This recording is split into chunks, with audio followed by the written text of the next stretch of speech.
রাসূল সাল্লাল্লাহু আলাইহি ওয়াসাল্লামের জীবনী থেকে আমরা কিছু লাইফ লেসন নিয়ে আসবো, আমরা কি শিখতে পারি রাসূল সাল্লাল্লাহু আলাইহি ওয়াসাল্লামের জীবনী থেকে। প্রথম যেই লেসনটা আমরা উল্লেখ করতে চাই সেটা হচ্ছে রাসূল সাল্লাল্লাহু আলাইহি ওয়াসাল্লাম খুব বড় মনের মানসিকতার অধিকারী ছিলেন, বড় মনের বড় হৃদয়ের অধিকারী ছিলেন। তিনি সবার জন্য ছিলেন। He use to think beyond the narrow borders. কখনো ন্যারো মাইন্ডেড ছিলেন, উনি সবাইকে অ্যাকোমোডেট করতে চাইতেন। তিনি আলামিন, বিশ্ববাসীর জন্য রহমত। He is for all and his teaching is for all. দ্বিতীয় যে শিক্ষাটা আমরা পাই সেটা হচ্ছে রাসূল সাল্লাল্লাহু আলাইহি ওয়াসাল্লাম সবসময় সংঘবদ্ধ জীবন যাপন করেছেন। আমরা যদি দেখি মক্কাতে সংঘবদ্ধ, মদিনাতে সংঘবদ্ধ, যেখানে তিনি ছিলেন সংঘবদ্ধ ছিলেন। এবং আমরা যেন ইউনাইটেড থাকি, কোরআনের শিক্ষাটা তিনি বারবার বলেছেন, ওয়ালা তাফাররাকু, তোমরা বিচ্ছিন্ন হয়ো না, তোমরা আলাদা হয়ে জীবন যাপন করো না, বরং তোমরা সংঘবদ্ধ জীবন যাপন করো। 3 নাম্বার যে শিক্ষাটি আমরা পাই রাসূল সাল্লাল্লাহু আলাইহি ওয়াসাল্লামের জীবনী থেকে সেটা হচ্ছে তিনি পিস লাভার ছিলেন, শান্তিকামী। কখনো সংঘাতে সহজে বিরোধে জড়াতে চাইতেন না, সবসময় শান্তি প্রতিষ্ঠায় তিনি অগ্রগামী ছিলেন। আমরা যদি দেখি যে কুরাইশদের সাথেও কিন্তু তিনি পিস ট্রিটি করেছেন, শান্তি চুক্তি। সাহাবারা রাজি হচ্ছিলেন না, কিন্তু তিনি করেছেন। মদিনায় এসে তিনি মদিনা চার্টার করেছেন, মদিনা সনদ করেছেন, ইহুদিদের সাথে একসাথে থেকেছেন। কিন্তু মদিনা সনদ ভঙ্গ হয়েছে যখন তারা বিশ্বাসঘাতকতা করেছে। তার মানে তিনি সবসময় শান্তির পক্ষে ছিলেন। তো আমরা যারা নবীজির উম্মত বলে নিজেদেরকে দাবি করি, আমরা যেন সবসময় শান্তিকামী হই, আমরা যেন শান্তির পক্ষে থাকি, এটা আমাদের জন্য শিক্ষা। 4 নাম্বার যে শিক্ষাটি আমরা পাই সেটা হচ্ছে he was the flag bearer of justice. ন্যায় যেখানে, সত্য যেখানে, ইনসাফ যেখানে, জাস্টিস যেখানে, তিনি সেখানে। তার প্রমাণ আমরা দেখি 20 বছর বয়সে তিনি যখন যুবক, তখন তিনি হেলফুল ফুজুল নামে যুব সংঘ করেছেন। উদ্দেশ্য কি ছিল? মাআল মাজলুম দিদ্দাল জালিম। আমরা সবসময় মাজলুমের পক্ষে থাকবো, জালেমের বিরুদ্ধে। কোন জালেম যেন কোনো ব্যবসায়ীকে, ভিনদেশীকে, কাউকে যেন ঠকাতে না পারে, মাজলুমের পক্ষে লড়বার জন্য তিনি এটা করেছেন। তার মানে ইনসাফ, জাস্টিস, ন্যায় পরায়ণতার পক্ষে তিনি সবসময় কাজ করেছেন। আমরা যেন সবসময় ন্যায় পরায়ণতার পক্ষে থাকি, এটাই আমাদের জন্য শিক্ষা। 5 নাম্বার যে ব্যাপারটা আমরা দেখি যে রাসূল সাল্লাল্লাহু আলাইহি ওয়াসাল্লামের পুরো জীবনীটা যদি আপনারা খেয়াল করেন, সবসময় রাসূল সাল্লাল্লাহু আলাইহি ওয়াসাল্লাম একটা স্ট্রাগলের মধ্য দিয়ে গিয়েছেন। তিনি আল্লাহর নবী, শুধু নবী নয়, শ্রেষ্ঠ নবী, আল্লাহর হাবিব। তার কাছে কোরআন নাজিল হয়েছে, তার কাছে ওহী আসতো, আল্লাহর সরাসরি সাহায্য তিনি পেয়েছেন, আল্লাহর সাথে কথা বলতেন। তারপরেও তার জীবন কিন্তু স্ট্রাগল মুক্ত ছিল না, সবসময় তিনি স্ট্রাগলের মধ্য দিয়েছিলেন। আমরা একটু স্ট্রাগল করলে হতাশ হয়ে পড়ি, একটু বিপদে পড়লে হতাশ হয়ে পড়ি। আমরা যদি রাসূলের জীবনী দেখি তাহলে আমরা বুঝতে পারবো না, হতাশ হওয়া যাবে না, ধৈর্য ধারণ করতে হবে। কারণ struggle is the part of our life. আমার নবী স্ট্রাগল করেছেন, তিনি সংগ্রাম করেছেন। সো সংগ্রাম আমাদের জীবনের অংশ।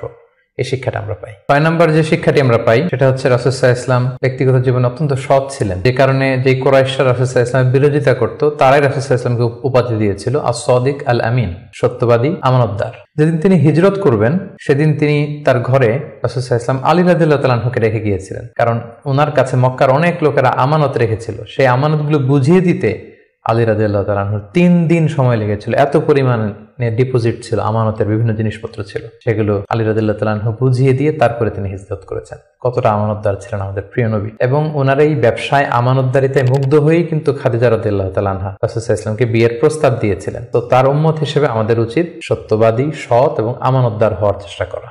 7 নম্বর যে শিক্ষাটি আমরা রাসূল সাল্লাল্লাহু আলাইহি ওয়াসাল্লামের জীবনী থেকে পাই সেটা হচ্ছে রাসূল সাল্লাল্লাহু আলাইহি ওয়াসাল্লামের একটা ফ্রেন্ডলি ইন্টারঅ্যাকশন ছিল তার ফলোয়ারদের সাথে, good interaction with the followers. আমাদের অনেক লিডারদের মধ্যে একটা বসি ভাব থাকে, যে আমি সব জানি, আমার ফলোয়াররা কিছুই জানে না, আমার টিমের লোকেরা কিছুই জানে না। না, রাসূল সাল্লাল্লাহু আলাইহি ওয়াসাল্লাম এটা করতেন না। কারোর কাছ থেকে কোনো ভালো কনসালটেশন, কোনো পরামর্শ আসলে পলিসি মেকিং এ তাদের কথাও তিনি রাখতেন। সুবহানাল্লাহ, এটা একটা গুড লিডারের বৈশিষ্ট্য। 8 নাম্বার যে শিক্ষাটা আমরা পাই সেটা হচ্ছে রাসূল সাল্লাল্লাহু আলাইহি ওয়াসাল্লাম হেভিলি ফোকাসড ছিলেন তার মিশনে। সেই যে মক্কায় তিনি তাওহীদের বাণী প্রচার করতে শুরু করেছেন, রিসালাতের বাণী প্রচার করতে শুরু করেছেন, আখিরাতের কথা মানুষকে প্রচার করতে শুরু করেছেন। তার যে দাওয়াতের ফোকাস, এই ফোকাস থেকে কোনো প্রলোভন, কোনো লোভ, কোনো স্ট্রাগল, কোনো বিপদ রাসূল সাল্লাল্লাহু আলাইহি ওয়াসাল্লামকে এক চুল পরিমাণ নাড়াতে পারেনি। আমরা যদি জীবনে সফল হতে চাই আমাদের ফোকাস ঠিক রাখতে হবে। ফোকাস থেকে আমরা নড়ে গেলে কিন্তু আমরা সফলতার দেখা পাবো না।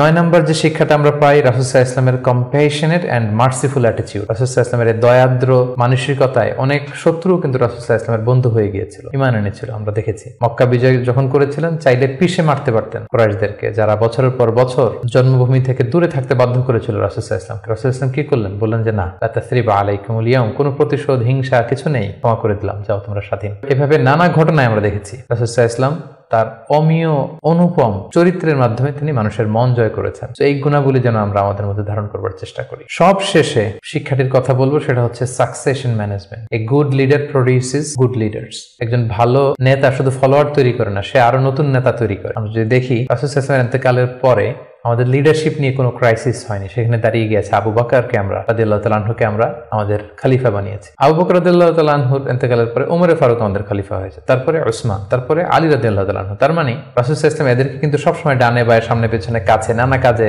এঙ্গেজ করে নতুন নেতৃত্ব, নিউ লিডারশিপ কিন্তু তিনি তৈরি করেছিলেন। ফলে এই সাকসেশন ম্যানেজমেন্টে কিন্তু রাসূল সাল্লাল্লাহু আলাইহি ওয়াসাল্লাম সাকসেসফুল ছিলেন, এবং এখান থেকে আমরা যারা লিডারশিপ কোয়ালিটি আমাদের আছে, আমরা যেন নতুন লিডার তৈরি করে যেতে পারি উম্মার জন্য, এই শিক্ষাটি কিন্তু আমরা পাই। সম্মানিত শুধু রাসূল সাল্লাল্লাহু আলাইহি ওয়াসাল্লামের ফলোয়ার বা উম্মাহ হিসেবে আমাদের উচিত রাসূল সাল্লাল্লাহু আলাইহি ওয়াসাল্লামের আদর্শকে আমাদের জীবনে বাস্তবায়ন করা, তার প্রতি ভালোবাসার সর্বোচ্চ নমুনা পেশ করা, তার সম্মান আমাদের সম্মান। তাকে যখন গালি দেওয়া হয়, তার বিরুদ্ধে যখন কটু কথা বলা হয়, আমরা যেন তখন এর প্রতিবাদ করি, লেখনীর মাধ্যমে, বক্তব্যের মাধ্যমে, একত্রিত হয়ে বিভিন্ন ইভেন্টস করার মাধ্যমে রাসূল সাল্লাল্লাহু আলাইহি ওয়াসাল্লামের রেখে যাওয়া শিক্ষা যেন আমরা আমাদের বাস্তব জীবনে কাজে লাগাই, আমরা যেন অন্যের কাছে পৌঁছাই, আমরা যেন সোশ্যাল মিডিয়াতে ছড়িয়ে দেই, এবং রাসূল সাল্লাল্লাহু আলাইহি ওয়াসাল্লামের এই শিক্ষা যেন আমরা আমাদের অমুসলিম ভাই বোনদের কাছে পৌঁছাতে পারি, আমরা যেন রাসূল সাল্লাল্লাহু আলাইহি ওয়াসাল্লামকে আমাদের জীবনের চাইতে বেশি ভালোবাসতে পারি, আমরা যেন বেশি বেশি রাসূল সাল্লাল্লাহু আলাইহি ওয়াসাল্লামের প্রতি দুরূদ পড়ি, তার রেখে যাওয়া শিক্ষা এবং আদর্শ যেন আমরা মেনে চলতে পারি। আল্লাহ তাআলা আমাদের সবাইকে কথাগুলো বোঝার, আমল করার তৌফিক দান।